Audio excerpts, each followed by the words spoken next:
Amelia was used to packing her husband's things, deftly arranging the most necessary items in the sections of the suitcase.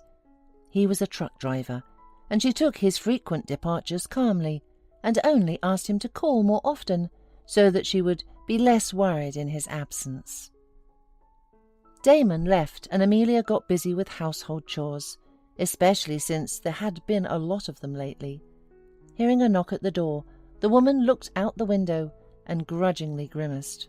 It was Mrs. Johnson again, the elderly woman who knew all the gossip going on in the neighbourhood. Amelia herself had never been interested in such news, but sometimes she just had to listen to it while she was taking orders for repairs or tailoring. Amelia had loved sewing since she was a child, and now she willingly did the work, but some people were too intrusive and inconsiderate, like Mrs. Johnson, for example, and that lady had already started a conversation. "Hello, Amelia, how are you? Did you send your husband on a business trip again? Oh, honey, all this can lead to unfortunate consequences. You will then cry." "What are you talking about, Mrs. Johnson? I trust my husband. We love each other." "Amelia, I've lived a long time. I've seen everything, and how men make love on the side, and how they live for two families. What can I say? My late husband was like that himself." Soon Mrs. Johnson left, but the dirty feeling in Amelia's soul remained. Amelia and Damon had only been married for 3 years. He would have been older than her, but that did not prevent her from falling in love and getting married. However, the age difference was not critical. They lived in Damon's big house and were quite happy, except that for an unknown reason they had no children. The phone call interrupted the woman's thoughts. She answered, and someone on the other end quickly spoke. Amelia answered in the affirmation, and then just stood there and listened, and could not believe her ears. Almost a week later, Damon came home. He brought a gift for his wife, as always, and was expecting her to rush out to meet him, kiss him, tell him the news and ask about his trip. But no one came out of the house. Amelia was gone. Her phone was silent. By evening, Damon became anxious and went to his neighbours, but they didn't know anything. He called relatives and friends. No one had seen Amelia for a long time. Damon did not know what to do. In the morning he went to the police, but they advised him to wait quietly, and if she was not back in 2 days, they would take a report and start a search. But what does it mean, to wait quietly? Damon couldn't do that. He had already been everywhere, called hospitals and morgues, and there was no sign of her. Amelia was missing. However, a day later, she came back, but not alone. She was with a boy about 5 years old. Damon stood and watched as they walked down to the house. He could physically feel the excitement letting go, but the anger was rising. He was angry that she was walking along like nothing had happened, while he was going crazy. Instead of greeting her, he asked, "Well, what's that supposed to mean?" She answered to his tone, "Damon, I want you to meet Jaden. He is your son." The black-haired boy looked curiously at the angry man, then stepped back and hid behind Amelia. "Why don't you let us in the house, and we can talk there? Jaden is tired and hungry. It's a long drive. He needs to sleep." Damon didn't understand anything, and asked again who the boy was. "It is your son, yours and Penelope's. Do you remember Penelope?" Yes, he remembered her. They had been friends since childhood, and she had always wanted him to like her, imposed her friendship, showed her attention, but Damon didn't reciprocate. He liked other girls, and then Penelope left. Where she was, and what became of her, he did not know, and was not interested. But one day, while Damon was driving through a small town, he saw that a new cafe and a big truck stop had opened. It was just about time for him to rest, and he decided to stop. Ordering at the cafe, he looked up at the waitress and recognized her. Penelope! She was smiling at him. It turned out that Penelope got married, but was widowed a year ago. Now she worked in this cafe and lived in the town. It just so happened that he stayed with her that night. It was the only night he ever saw Penelope. He berated himself for that weakness, but what was done? And now a child. It could have been true. But how had Amelia found out about it? Where was Penelope herself? And why was her son here now? When Jaden fell asleep, Amelia answered all the questions that plagued her husband. Penelope's mother-in-law, Mrs. Brown, had called. She had your home number. She wanted to talk to you, but I told her that you were out and asked if there was anything I could do to help. And she told me that Penelope had a baby boy after her son died, and that you were the father.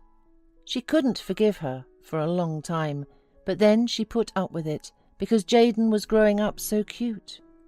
Mrs. Brown asked me very much to come, so I did. The elderly woman met me well, introduced me to Jaden, and then, after sending him off to play, she told me why she had called me. One day, Mrs. Brown said, I asked Penelope who Jaden's father was.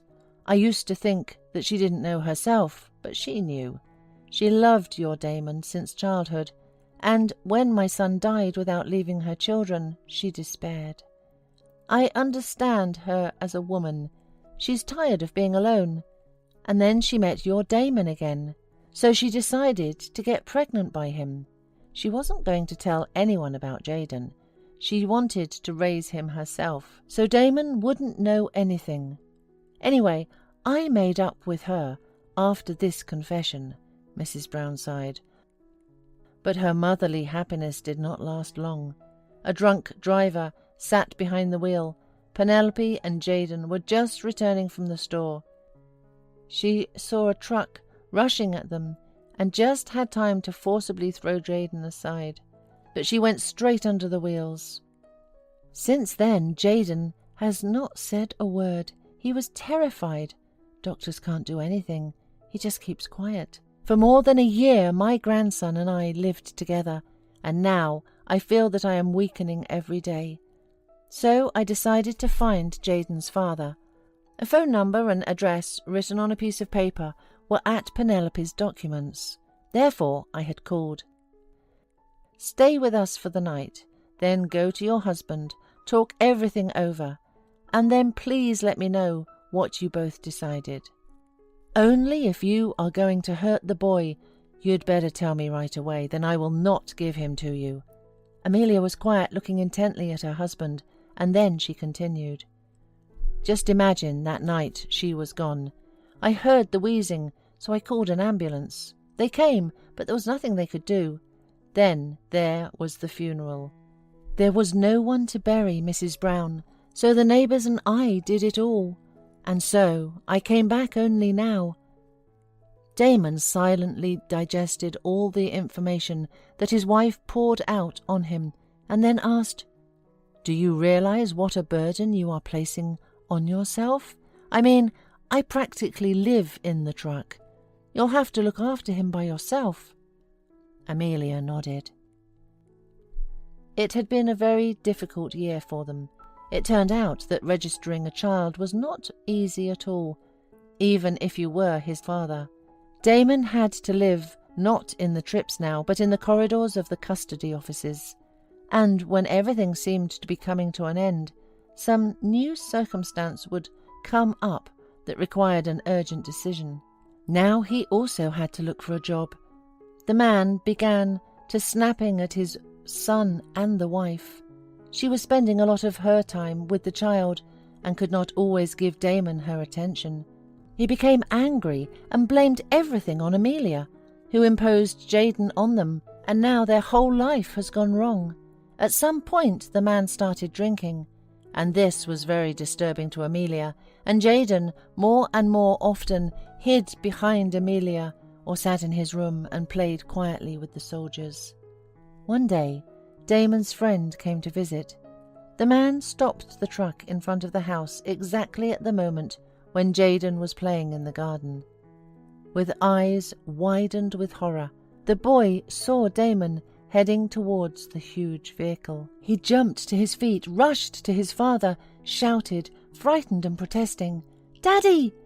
and then pushed him away from the truck, covering the adult man with himself and expecting that the terrible huge vehicle was about to come upon them both. Damon instantly understood and picked his son up in his arms and started kissing and shaking him. "What did you say, son? What did you say?